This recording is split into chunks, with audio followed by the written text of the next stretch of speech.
Assalamu alaykum, hörmetlik dostlar. Men burun bunda video qilib bakmagan, hem qilishni o'ylab bakmagan. Men bilasizlar ko'proq yozaman.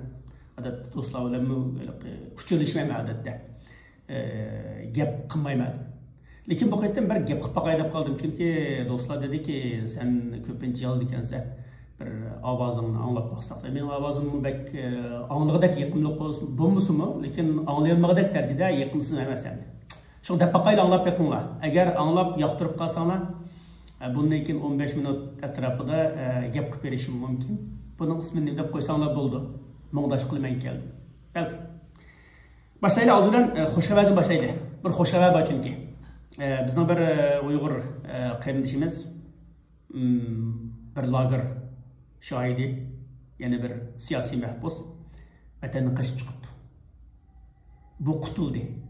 Yani bunun Şarkı Cənubi Asiyaga qaçıb çıxqan ikən tirişçiliklar arqılıq özününki qəysərliki bizning yordamlashimiz Amerikadagi do'stlar, Amerika Diniy erkinlik komiteti qatorliq organlarninki va shu organlarninki hamkorlashgan Sharqi Janubiy Osiyodagi tashkilotlar yardımında bu kardeşimiz 11. ayının ahiri bizge ulaşkan. O 2. ayınınki bir ay sakladı. 1. ayınınki tünügün 13. günü kutulgan oldu. Hazır halkara qoğdunish için turvatıdı. 3. bir devletke yütkülüş aldı turdu. Şuna kutuluşqa tirishqanlar, kutuluşqa intilganlar bu hayatta raqobat e'lon qilganlar, jang e'lon qilganlar çokum kutuldu. Aldı bilen kutuluş niyetimiz, tirişçanlığımız, tevekkülçülük ruhumuz bolsa, şunun yenide turduğan, kutkuzuduğan adam var. Dünyada osmandan hiç nime düşmeydi, tirişçanlıksız, bedelsiz, kurbanlıksız hiç kanda g'alaba qo'lga kelmaydi.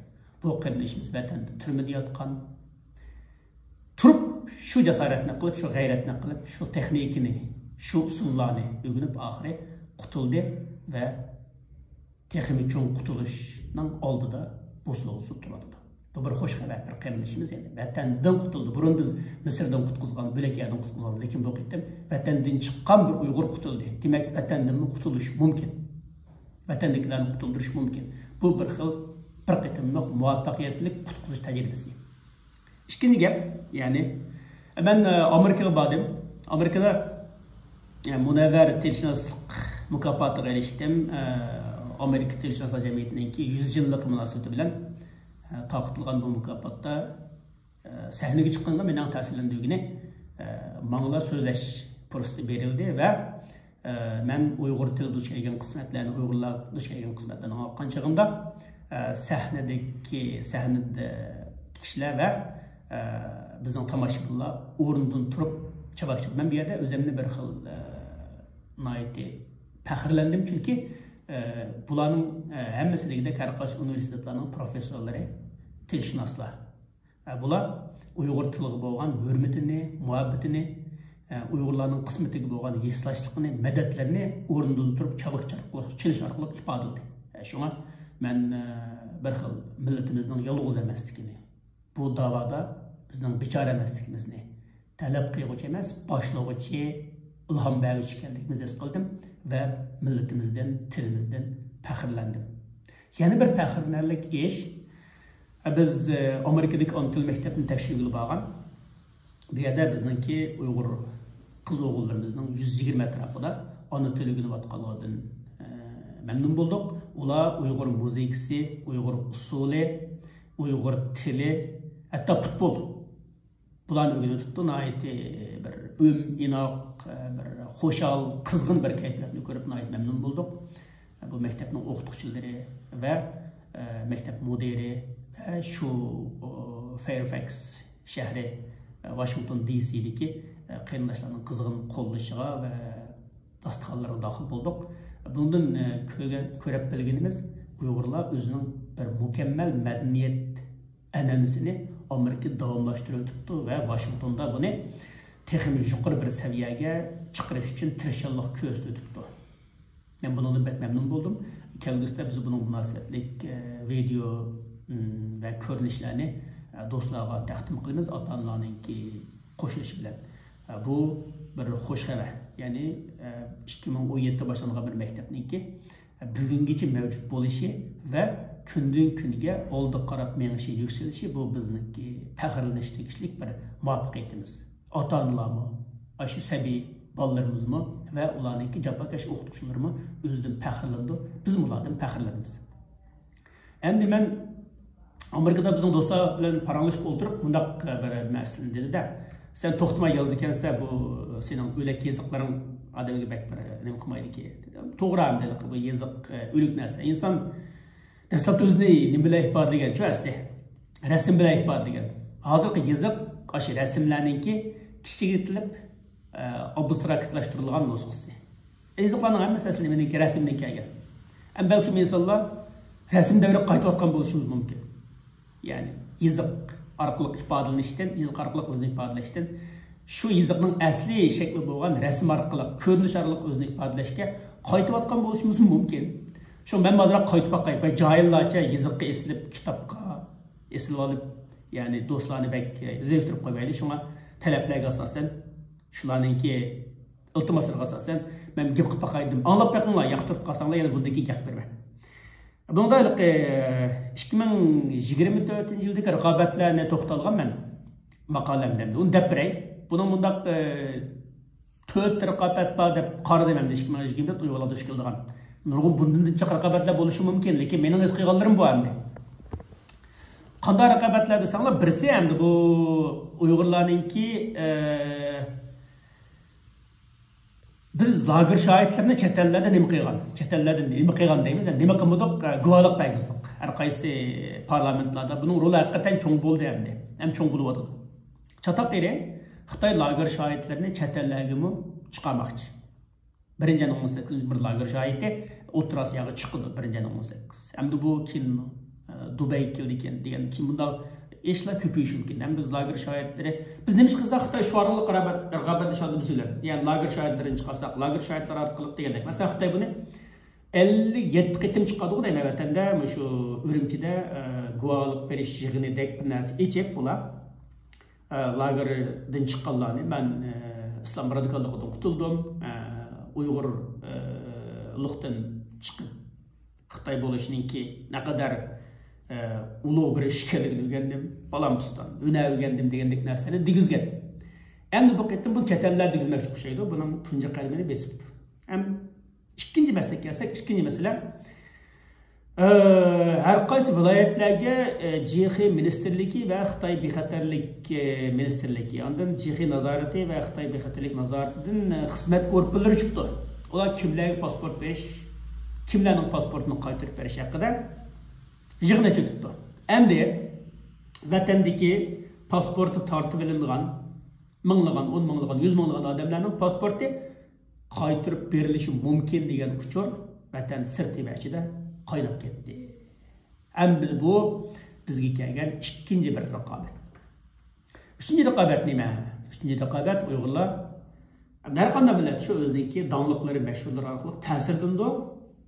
Shular orqali yengilindi, shular orqali ma'lum taraflarga agashtirildi. Shuning uchun ham aylan bilamiz, odatda e'longa topchi, naqshchi deganlar chiqadi. Shunga bizning bu mashhurlarimizdan Xitoy foydalanyapti. Masalan 2023-yili Abdulla Abdurim qatorliq bir o'mak O'rta Osiyoga chiqib uyon qo'ygan. Bu uyon qo'yib yarim yil o'tmay Erkin Abdulla qaytib ketdi. Endi bundan keyin bizning masalan Dilrabot Dilmurod deymiz, Ablat Ablikim, Abdulla Abdurim, Sanavar Tursun, Ayshigul qatorliq bular chet ellarga chiqib uyon qo'ygan tursa, berib kelib qatnab turgan tursa, shuning bilan bir qism Uyg'urlar, ha, bizim berib kelib qatnab tursak bo'ladi ekan degan tuyg'u kelib qilishi mumkin. Bu biz duch kelgan 3-chi raqobat. 4-chi raqobat nima desa, 4-chi raqobat yaqinda balkim oldinglar bir Belgiyaning parlament a'zosi nima qildi? Nima qilgan gapni ishlatdim. Bu jasuslik qilganligi, Xitoy uchun ishlaganligi oshkorlandi. Endi bu ish kichik ish emas. Bunda qilayotganlar bizning oramizdami bor. Endi bu mesele nima desa, Xitoy o'ylasanglar 2017dan keyin biz nurg'un tashkilotlar tuyuqsiz qurilib ketdi. Bo'libmi Turkiyada eng ko'p tashkilot qurildi. Turkiyada bir masala bor, diqqat qilsanglar. Bankaga sizlar 100 ming dollar, 100 million dollar ko'tarib kelsanglarmi, nereden kelding demaydi. Sizning bank kartangizga 10 ming, 100 ming pul kirsimi, dollar kirsimi, bu pulun sana nereden kirdi degan narsani so'ramaydi. Mushu pul bilan mushu tashkilotlarning baraqsan bo'lib ketishi o'tirisi munosabat faqat yo'qmidi? Bu masalani maydan o'ylab chiqishimiz kerak. Endi Yevropada biz Yevropada butunlay nima deymiz? Albatta hammamiz Yevropada maylanni pakiz deymiz hamda, lekin Yevropada bir qoida bor. Yevropada chet eldan 5000 dollardan ortiq pul kirsangizda uni ma'lum qilishingiz kerak. Ham pulungizningki manbasini cho'qim deb bera olishingiz kerak. Deb beramisangiz Yevropada pulungizni musodara qilib oldi, sizni tekshirdi. Turkiyada bunday ish yo'q. Bu Xitoyninki oltindek fursati. Endi bu orqali Xitoy bizni kontrol qilayotgan bo'lishi mumkin. Bu bir raqobat. Bu kontrolga balkim kontrol qilinayotganlar bilmasligi mumkin. O pulni balkim Turkiyaga Qatardan kelishi mumkin. Arab Birlashma Xalqlaridan kelishi mumkin. Boshqa Saudiya Arabistonidan kelishi mumkin. Xalqaro İslami yoki Arabiy tashkilotlardan kelishi mumkin, lekin uning manbasini Turkiya tekshirmaydi. Turkiya banklari tekshirmaydi. Bu bizning kelgusidagi eng chong raqobatlarimizning birisi. Endi bular qanday taqobil qilamiz? Birisi to'g'ri lager shohidlari chiqishi mumkin. Lekin men yana bir narsaga izchil bir umidvor qarashda, balki bu lager shohidlari Xitoy tarafdan emas, biz tarafdan turishi mumkin. Elbette Xitoy ailesini, urug' tuqqanlarni yuragi olsa deyishim mumkin, lekin demaslik mumkin. Moslashish mumkin, moslashmaslik mumkin. Men oldin ketim Abdullah o'tirasiga chiqqanda bek moslashib ketdi deb qaramayman. Bundan keyin yana aynan moslashmaydan qilishi mumkin. Oshkora moslashib qilishi mumkin. Biz buningga tayyorlik nima bo'ldi desa, moslashsa ko'nglimiz yerim bo'ldi. Moslashmay sukut qilsa xo'sh bo'lamiz, lekin biz qanday qilamiz desa, ularning moslashganligini, ularning moslashib vatan unda gulguliston bo'lib ketdi deganni ishinib qolmaymiz. Rost ishonib qolmaymiz. Ikkinchisi, to'g'ri vatanda pasportlar taqib berilishi mumkin bir qism odamlarga. Bundan keyin buning badali nima bo'ladi deganini o'ylaymiz va ularning pasport taqib berilishini, ular pasport berilishini hergizmi Uyg'urlarga erkinlik berilganligi deb tushunib qolmaymiz. Üçüncüsü, belki meşhurlar ertugün Amerika'ya kelishi mumkin. Belki ular bizning yenimizga kelib o'yin qo'yishi mumkin. Belki Xitoy tashviqot qilishi mumkin. Lekin biz ularni ulgi qilib bergizmi, Erkin Abdullah qaysam, men qaysam bo'ldiki, Abdullah kepti, men berib kelsam bo'ldikin deganni o'ylamaymiz. Chunki Xitoy qo'lidan keladigan har qanday vositani qo'lga oladi. Ham vatanlik Uyg'urlar Xitoyning qo'lidagi qo'rchoq vosita bo'la oladi. Lekin biz erkin dunyoda turib, Xitoyning qo'lidagi qo'rchoqqa vositaga aylanib qolsak bo'lmaydi. Unda aylanib qolsak, biz 3 million ortiq odamga hozir turmada yetayotgan qarindoshlarimizga yuz kelanmaymiz. Şuna menimcha chet eldagi bu 4 raqobat mavjud. 4 raqobatning hammasiga bizning vijdonimiz, iymonimiz, irodamiz taqobil tura oladi. Chunki dunyoda undaq ish yo'q. Bir insonni urib, xo'rlab, dunyoda qiyg'ini bo'ladigan yomonlik, insonning aqliga keladigan razillikning hammani qilib qo'yib, keyin ishni bilan pasportini qo'yib atdik, mashhurlarini chiqardik. Bu yo'llar bilan pul chiqarib beryapmiz. Og'zingni yum desa, millat og'zini yummaydi. Bu ish burun bo'lgan. Masalan, bizning qahramonlarimiz ikkinchi jumhuriyat yo'qotilgandan keyin O'rta Osiyoga chiqib ketgan. Ular 80-yillarda Xitoy asli kirib kelgandan keyin hammasi vatanga qaytib ketgan emas. şu iradesi bilen yaşagan, şu iradesi bilen O'rta Asiyada hayatından ayrılgan. Onun evlatları hazırgacha, ikkinchi cumhuriyetni kurgan evlatının hazırgacha şu davasında çoğ durup Kazakistan'da özünün Uygur kimligini, Uygur medeniyetini, Uygur tilini, yazıkını qoğdap, muşu vaqtçı men Uygur dep yaşawatydy. Endi 2014 başlangan qırgınçılıkka bu yıl 10 yıl boldu. Biz Xitayni mudafiaga ötküzdük. Yani nurgun adamlar biz hiç kılamadık dikenini bek ta'kidlaydi çünkü özünün hiç kılamaganlığını yoşurish için men kılamadım dikenini biz kılamadık deydi, biz kıldık yani. Uygurlar, lager şahitleri zulüm karşı çıkanlar bunu ahir kıldı. Bu millet kıldı ki Xitayni özünü aklaşqa, trilyonlab pul harcayıp özünü aklaşqa mecbur kılıvatıdı. Bu bizning g'alabimiz. Ama biz müşaga keldik yani hücumga o'tib atgan dünyanın ikinci çoğun iqtisadi gücünü mudafiaga o'tgan holatga keldik. Ama mudafiaga o'tdi degan gap biz kuch selishtirmasida yani tangiga keldik degan so'z. Endi bizning qiladigan ishimiz oldi qarab menish, hargizmi keyniga qarab chekinish emas. Shunga yangi yillik bu to'rt raqobatga menimcha har bir Uyg'ur ko'nglida tayyorlik qiladi, amaliyotida tayyorlik qiladi, hareketlerinde Xitayga tegishlik zarbini berildi ishini. Hammalarga rahmat.